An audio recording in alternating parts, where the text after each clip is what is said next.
ঢাকা আজ জাতীয় সংসদে সংসদ সদস্য গণেশ চন্দ্রের সাম্প্রতিক বক্তব্যকে কেন্দ্র করে রাজনৈতিক অঙ্গনে ব্যাপক আলোচনা ও সমালোচনার সৃষ্টি হয়েছে।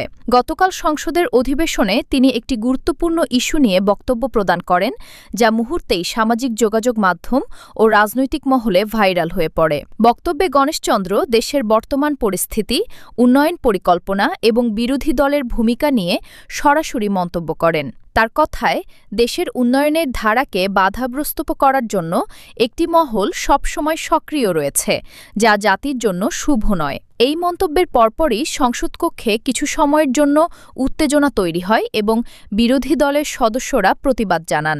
বিরোধী দল গণেশচন্দ্রের বক্তব্যকে অসংযত ও বিভ্রান্তিকর বলে আখ্যা দিয়েছে। তাদের মতে এ ধরনের বক্তব্য সংসদের মতো গুরুত্বপূর্ণ স্থানে দেওয়া উচিত নয় এবং এটি গণতান্ত্রিক পরিবেশকে ক্ষতিগ্রস্ত করে। অন্যদিকে ক্ষমতাসীন দলের সদস্যরা তার বক্তব্যকে সমর্থন জানিয়ে বলেন, তিনি দেশের বাস্তব চিত্রই তুলে ধরেছেন।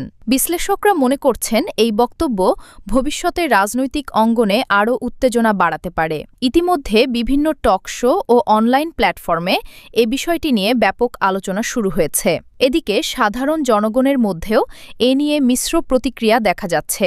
কেউ তার সাহসী বক্তব্যের প্রশংসা করছেন, আবার কেউ এটিকে অপ্রয়োজনীয় বিতর্ক সৃষ্টির চেষ্টা হিসেবে দেখছেন। সব মিলিয়ে সংসদ সদস্য গণেশ চন্দ্রের এই বক্তব্য এখন দেশের রাজনৈতিক আলোচনার কেন্দ্রবিন্দুতে পরিণত হয়েছে।